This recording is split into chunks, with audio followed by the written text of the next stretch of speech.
Hello guys, Manchester City 5, Arsenal 0. Two 5-0 victories in a row, which is absolutely lovely to see. And a timely reminder that Manchester City are, in fact, still very, very good at football. Who would have thought, hey? Who would have thought after the week that we'd had that actually we weren't too bad a side anyway? A reminder if it was needed.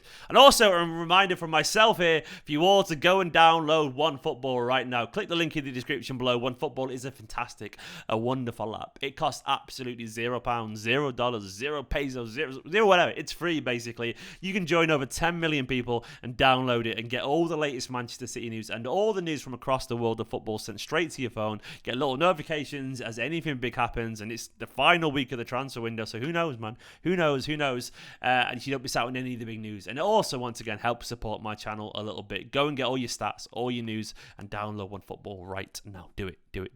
But that game was absolutely needed. That game hopefully should be a reminder to some of you that the world isn't absolutely exploding. The sky isn't caving in over the Etihad Stadium, and things actually will carry on being fine.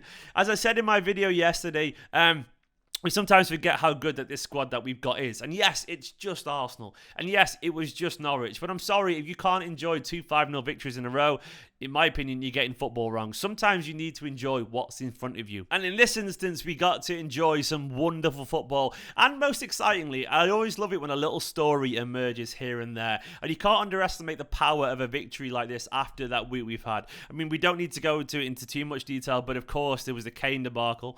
There was obviously the Ronaldo debacle and some horrific, very serious news that we don't want to discuss too much about. Obviously, Mendy, unfortunately.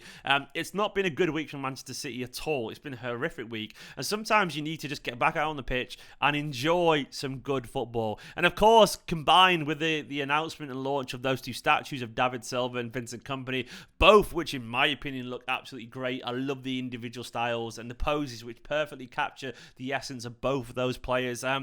Combined with that unveiling, and then of course the performance today in the Manchester sun with the sky bright and blue. I loved it. I absolutely loved it. And I enjoyed it because, once again, it felt like therapy after this week where if you went on Twitter, you were convinced we were about to finish 6th or 7th. People were saying we would struggle to get top 4. Like, just because we hadn't signed a striker. We didn't have a striker last season, and we won the league at a canter and got to the Champions League final. Why were we going to regress that much?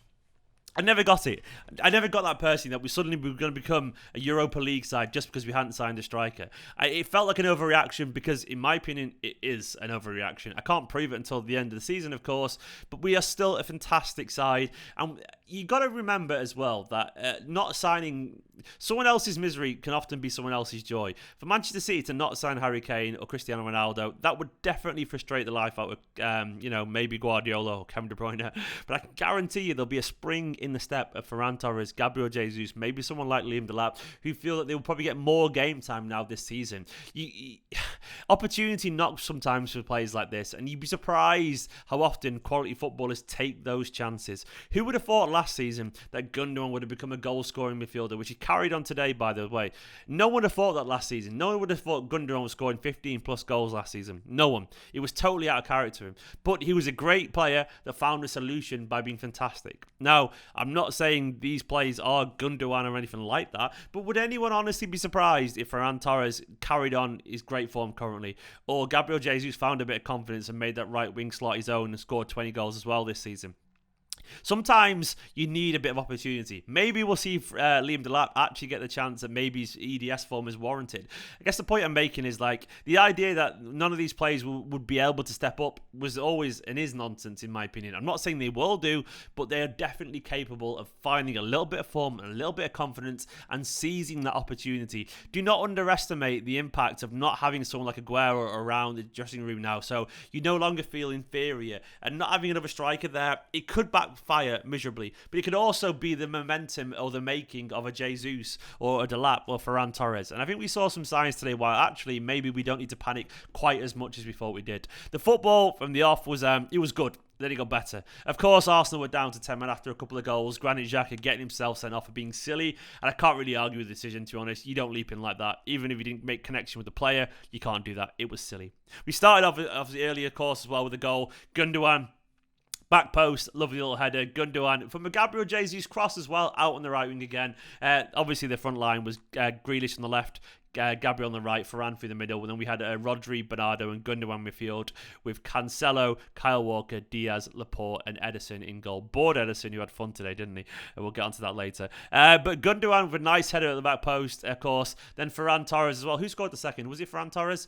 Ferran Torres with a tap in, but it was a nice finish. Bernardo Silva whipped across in, the ball ricocheted around a little bit, but he still finished it in a way that some of our players wouldn't. He lifted it up into the far post, into the top corner, and a lot of our players would genuinely miss that. They'd hit it right at the keeper or try and take a touch and lose control of the ball, and I was impressed with that instinctive finishing. The third goal was lovely, lovely stuff because Jack Grealish made it. Grealish really grew into the game. He was really toying with Arsenal in that second half in particular when he had the ball at his feet and he was making these little darts into the area, and he draws so many players and he's so confident at finding those little passes. There's little 5-yard in the area passes that essentially lead to a chance, and that was also the case for the third goal where he drove down the left. Held a little bit longer than most would do, but found a perfect little pass to Gabriel Jesus to tap in from 6 yards out, and it was lovely football. The fourth was a marvellous finish from Rodri. Genuinely sublime stuff. I really love Rodri's finish. Ferran Torres with an assist as well. Played a simple little 5-yard. He played a Pogba assist back. No, he's had a few. A Fernandes assist. Once again, he's had some good ones.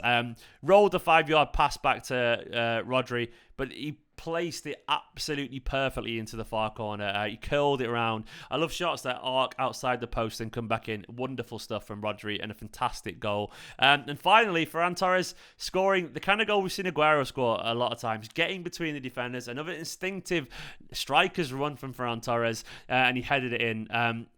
He could have had a hat-trick as well, if we're being honest, but another performance. And we saw that disallowed goal the other day, which is once again an instinctive finish. How many instinctive finishes have we seen for Ferran Torres? Honestly, the kid is a natural. I'm going to talk about Ferran Torres a little bit. I mean, to me, and this is controversial, but someone said it to me on Twitter, and I agreed entirely. A Ferran Torres goal is always going to be worth more to me than a Cristiano Ronaldo goal or Harry Kane goal. It is. And what I mean by that is I want Ferran Torres. He's already ours, He's that 20 million wonder kid, that raw wonder kid that we signed, but he's not yet a world star. And I want him to become a world star at Manchester City. I want him to become a legend here. I don't want to buy someone else's legend always. I want someone to come in and make a name for themselves. There is no better story for me than Ferran Torres scoring 30 goals. I would take 30 Ferran Torres goals than 40 Ronaldo goals. I know that sounds crazy, but I would much rather build towards the future. And Ferran Torres becoming a superstar at Man City, or Jesus or Liam Delap, that to me is worth more. And it's because I value stories and emotions in football, and that personally to me is a better, more exciting story, because seeing the potential fulfilled of a player that we know has that potential, to me that will always be worth something. It will always be worth something. And I'm excited by Ferran Torres showing once again that this boy can finish. There was a couple of runs where he nearly got onto it as well, when he was in the middle waiting for a tap in, the ball just was too far away from him. That one moment gave me goosebumps because it was such a natural striker's run, and he held his line so well, he couldn't quite get his toe on it. But I was buzzing for that run in particular, even though he didn't score off the cross across the goal, because it showed that this guy has a hunger for goals. How many times did we see the ball go across and there's no one there? He's there.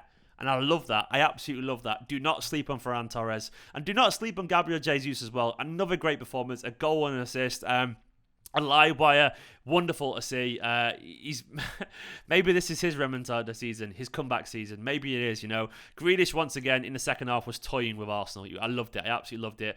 And a good assist as well, of course. And he created a few chances as well. Just the 81% possession for City today. Marvellous stuff. Bernardo was really good. If he's staying, I'm happy with this. Bernardo is a fantastic footballer. He was so intelligent in that first half. Got a bit of a rest early on, which was good.